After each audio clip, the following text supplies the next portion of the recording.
నమస్తే friends, welcome to tasty Indians kitchen. ఈ వీడియోలో కందగడ్డ పులుసు తయారీ విధానం తెలుసుకుందాం.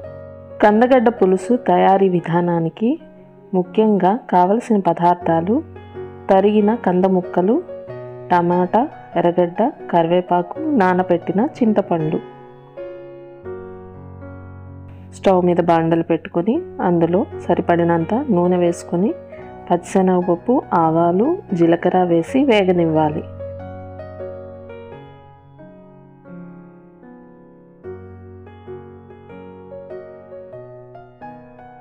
ఇందులో టమాటా, ఉల్లిపాయలు, కరివేపాకు వేసి వేగనివ్వాలి.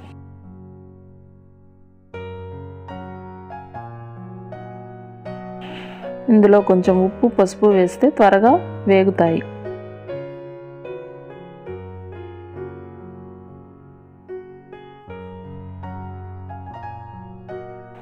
ఇవి కొంచెం వేగిన తర్వాత కందగడ్డ ముక్కల్ని వేసుకొని వేపుకోవాలి.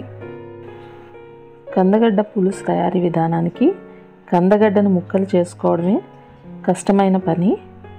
దీనికోసం చేతులకి నూనె రాసుకొని పైన తొక్క తీసి చిన్న చిన్న ముక్కలుగా తరుక్కోవాలి. చేతికి నూనె రాయడం వలన చేతులు దురద పెట్టకుండా ఉంటాయి. కందగడ్డ వాడింది. ఇందులో చింతపండు పులుసు వేసుకోవాలి.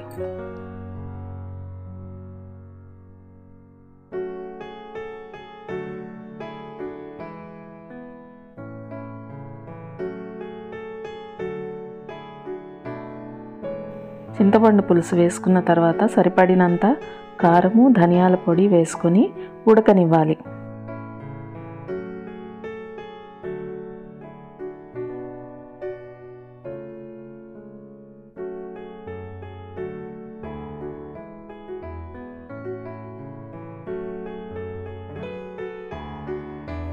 ఈ పులుసు మరీ పల్చగా కాకుండా చిక్కగా చేసుకుంటే టేస్ట్ అదిరిపోద్ది.